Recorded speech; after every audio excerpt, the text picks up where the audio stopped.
Hey there, it's Tom Ryan, founder and CEO of ICR. Before we get into the next episode, I wanted to ask that you subscribe to the show. It'll help us get even more unique and interesting guests on the podcast and in turn continue to educate management teams and the growing ecosystem that creates value for fast-growing private and public companies. And while you're at it, head over to Apple Podcasts and leave us a 5-star rating. Very much appreciated. Hurricane Irma hit us really hard in 2017. Subsequent storms hit us again in 2022 and 2024, and it really affected our ability with the greening weakened trees to recover once again. And Alico just started bleeding cash. As a business, learning that the way you've been operating for over 100 years is no longer viable, well, that can be an awfully hard pill to swallow. And it takes real vision on the part of leadership to turn that enormous setback into a golden opportunity. By focusing on really diversified land and management and the diversified real estate strategy that we've put together, we are focusing investors really on kind of what the underlying management estimate of our land value is. My name is Tom Ryan, and this is Welcome to the Arena, the ICR podcast. Each week, I sit down with today's business leaders to give you an inside scoop on some of America's most prosperous public companies, their origins, their challenges, and the keys to their success.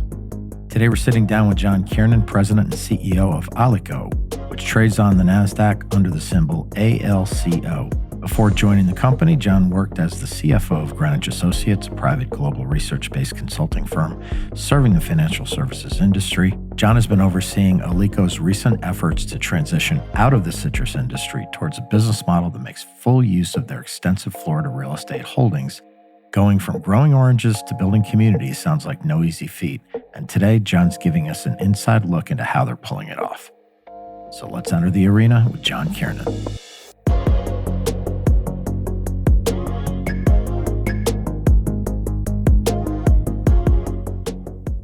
So Alico is a Florida agribusiness and a land management company. We own about 51,300 acres of land and about 46,900 acres of mineral rights on top of that. We've been a public company since 1960, and we listed on the NASDAQ as one of the first ones in 1972. Historically, we've been very active in agriculture, and we were the dominant citrus producer in the United States until beginning of this year. Yeah. Well, the company made a really bold decision in January of 2025 to wind down the citrus operations, as you say, after being a leading producer for so many years, to focus on this incredible and massive and valuable land base that you have. Maybe walk us through that pivotal moment, because I have to imagine it wasn't an easy decision. It was not, but Mother Nature had a lot to do with it.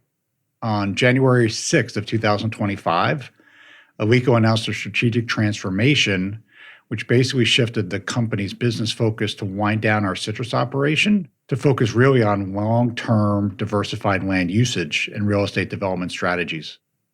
Due to the increasing financial challenges from the citrus greening disease and environmental factors, which was basically the impact of storms, for several seasons in a row, the company decided not to spend further material capital on our citrus operations and really wind down substantially all of our operations with the last harvest that just happened this past April in 2025.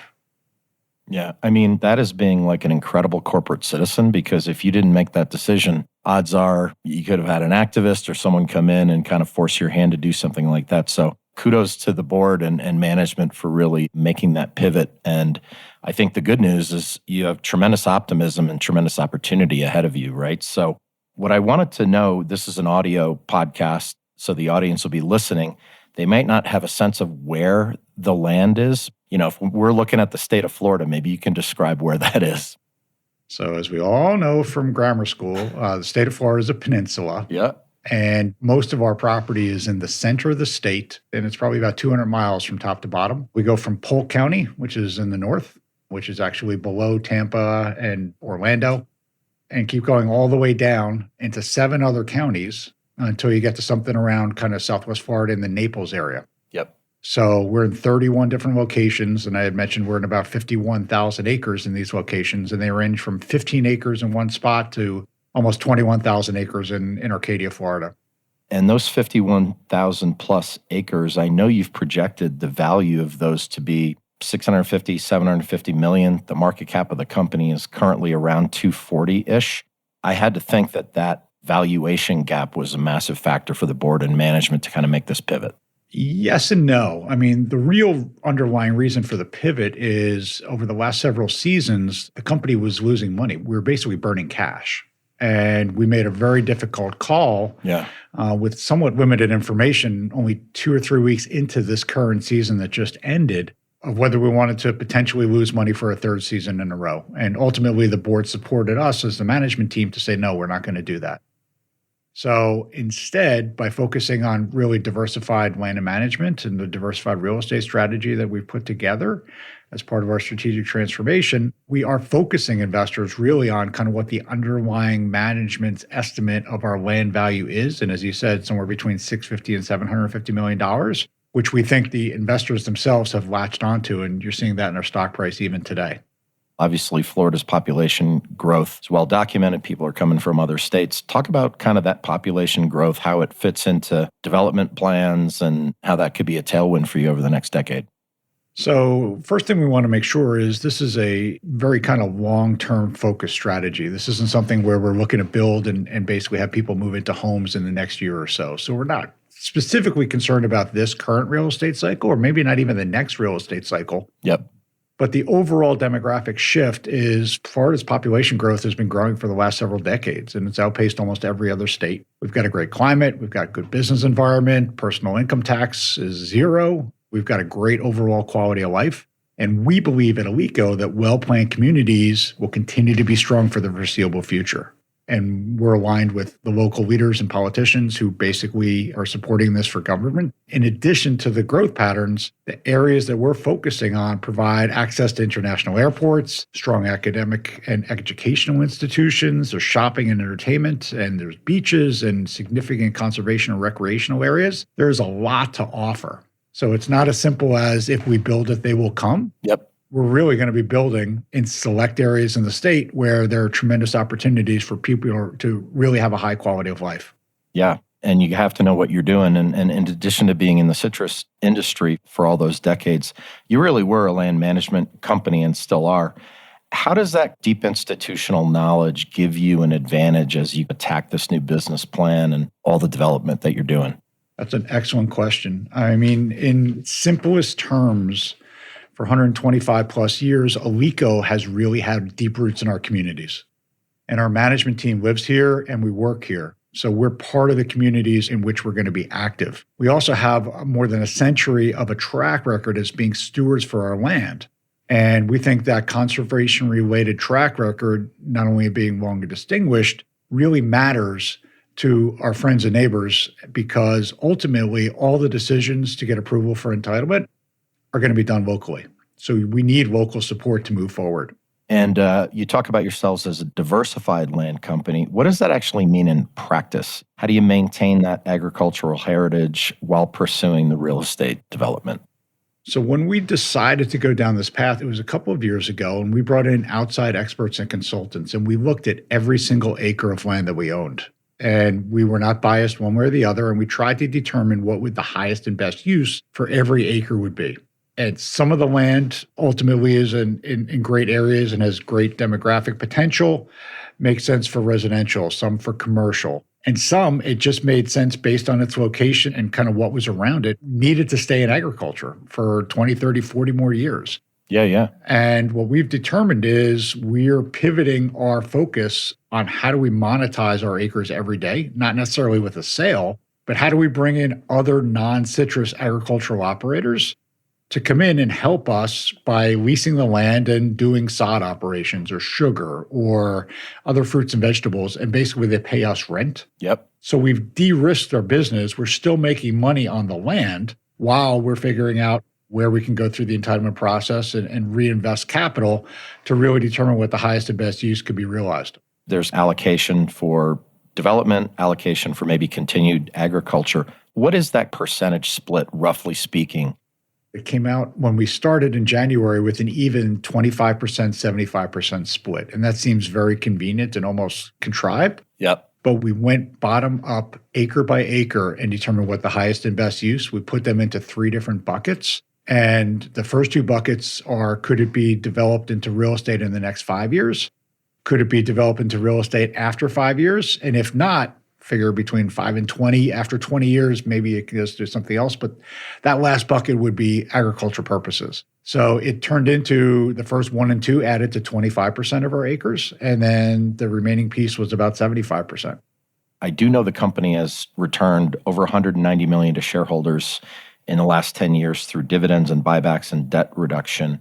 With this new path forward, how are you thinking about capital allocation? Because it seems very complex with all the different options that you have with the land development and bringing in that cash and the balance sheet and so on.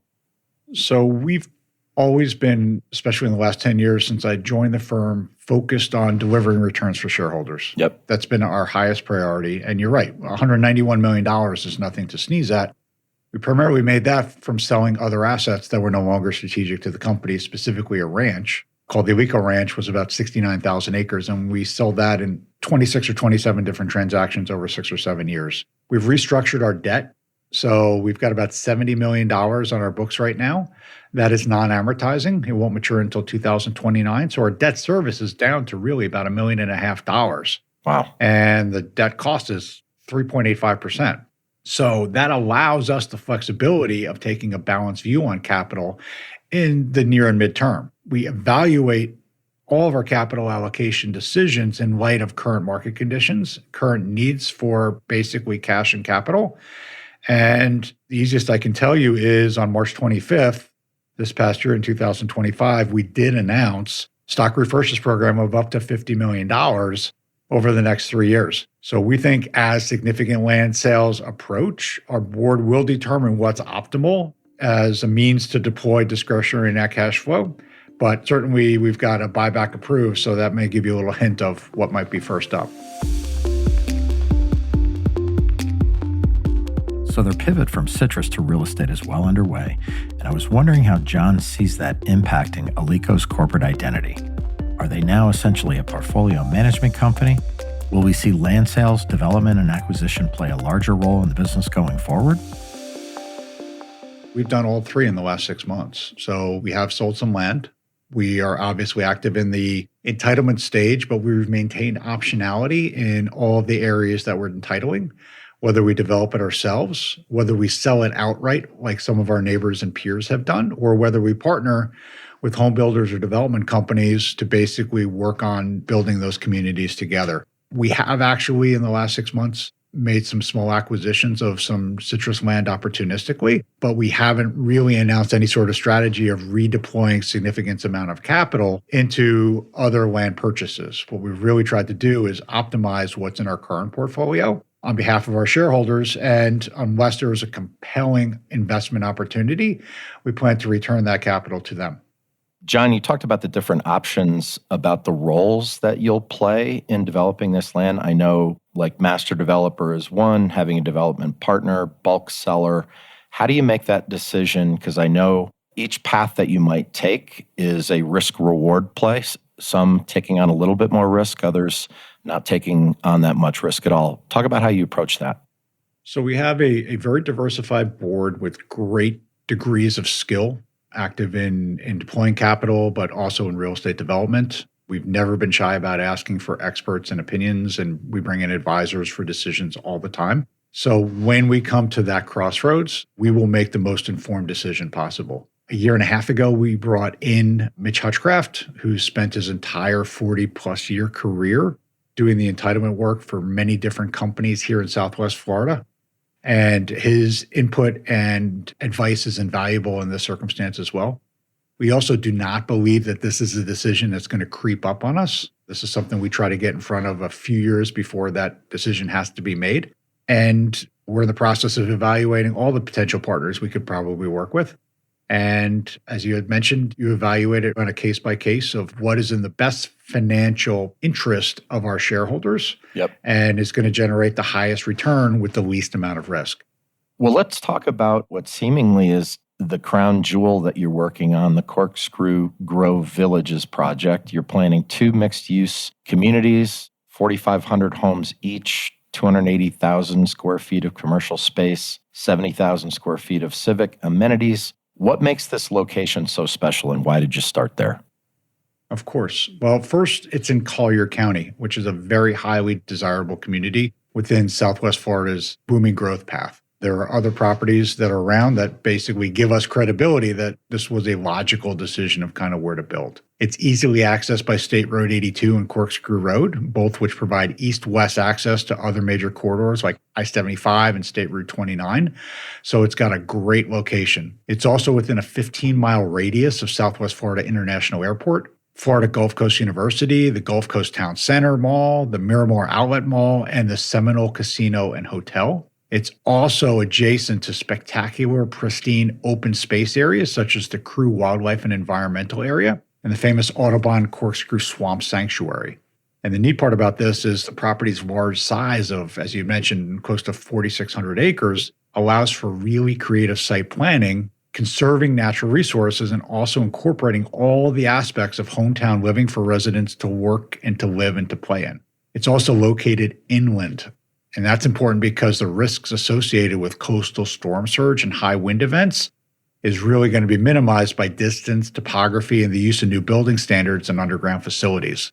Specifically, Collier basically instituted the Rural Land Stewardship Area, which was developed about 25 years ago by landowners, environmental groups, and other stakeholders, and approved 25 years ago by Collier County and also the state of Florida. And why is this important? It's because the development of our property implements the vision of the RLSA plan, which designated certain areas for conservation and allowed you to basically develop areas in the forms of towns and villages.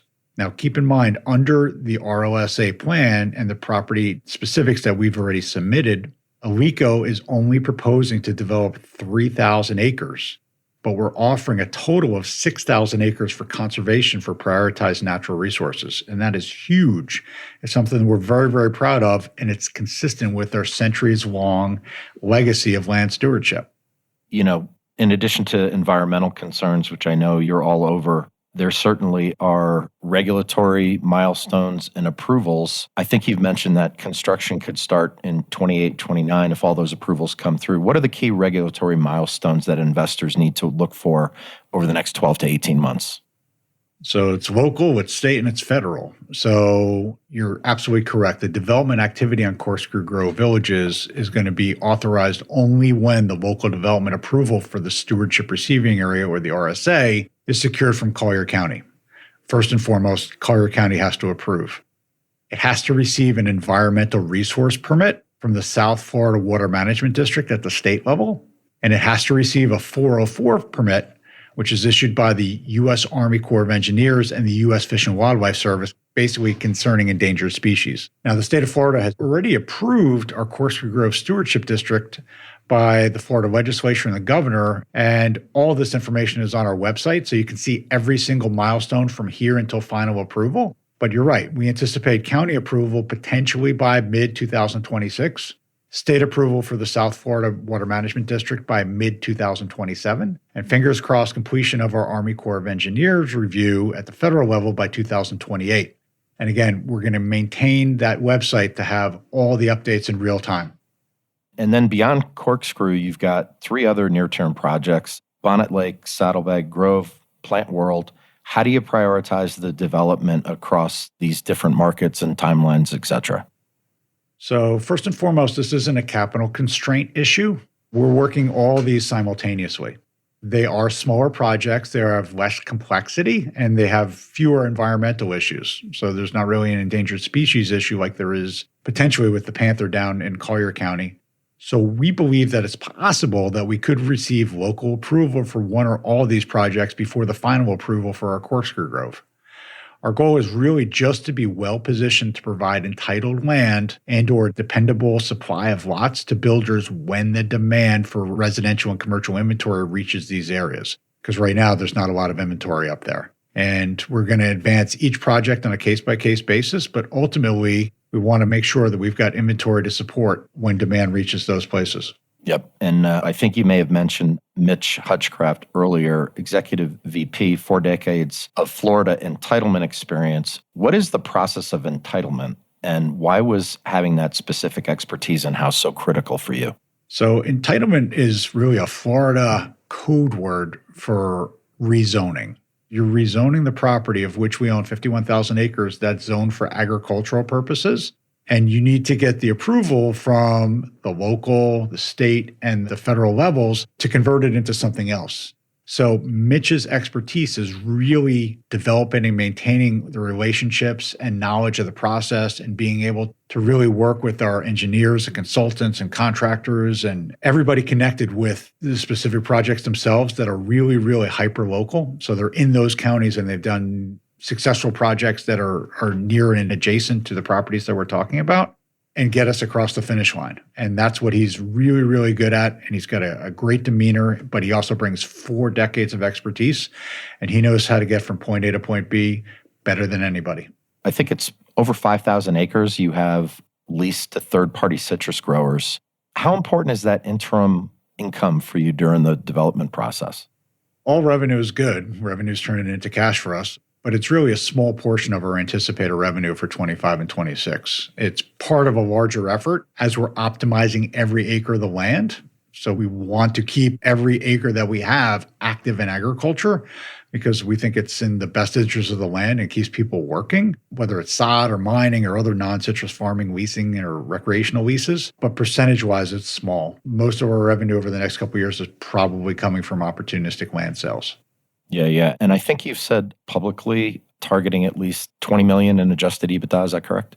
That is correct for this year, which coincides with we're forecasting right now $20 million of land sales. Yep. So you don't need to jump through too many hoops to do that math.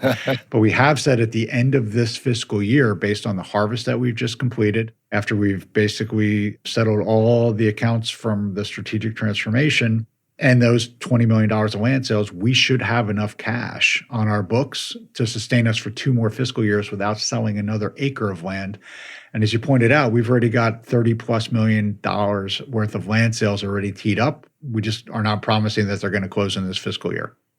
Yeah. So, you're really well capitalized for what's ahead, which is a key thing for investors to know. So, John, real estate development, it can be risky. When you kind of think about what lies ahead, what keeps you up at night? How do you think about mitigating the risks that lie ahead of you? So, there's all sorts of risk, right? There's market risk, there's financing risk, there's regulatory risk, there's public perception and cultural risk. And then you've got environmental considerations. And each of them is a cause for attention. Some of them are much more unpredictable than the others, but every single one of them is important. So the best strategy that we use internally is we employ strong data and analysis.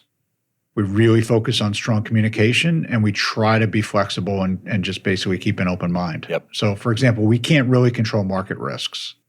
But what we can do over here at ALCO is try to be flexible with our entitlements so that we can shift in the product mix or adjust in the site planning or basically slow down or accelerate the development phases. And that has a lot to do with kind of the people that we brought into the picture, but also, and you just said it a minute ago, having the balance sheet that allows us to basically take our time and be, patient and disciplined. If we've got the capital and we can be patient and disciplined, we can do things the right way on our schedule. And that goes a long, long way to mitigating risks.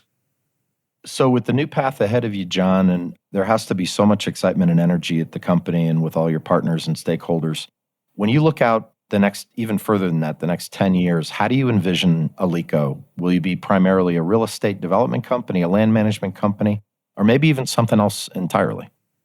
So I think it's reasonable in the next 10 years to assume that ALCO is going to be similar to where we are today. I think we're going to continue to own and operate and manage agricultural and resource lands, just as we're doing today. And hopefully we're going to be realizing the benefits from our planning efforts on Corkscrew and some of the other lands that are in the entitlement process. And that's whether we're the land seller or a partner or a developer.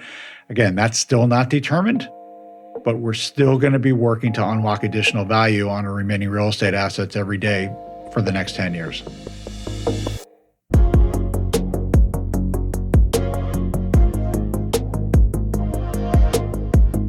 That was John Kiernan, President and CEO of Alico. The company is executing a really well thought out pivot from citrus operations to land management. They have a great team, improved cash flow, ample liquidity, and they do things that shareholders like a lot, like returning lots of capital consistently and always acting in shareholders' best interest. Kudos to board and management for positioning this company that's 125 years old to remain successful for another 100 years into the future. I'm Tom Ryan. We'll see you next time back in the arena. References to specific stocks are not intended to be recommendations for specific trading behavior. Comments presented on this podcast are intended for informational and educational purposes only, and do not represent opinions or recommendations on whether to buy, sell, or hold shares of a particular stock. All investors are advised to conduct their own independent research into individual stocks before making a trading decision. In addition, investors are advised that past stock performance is no guarantee of future price performance.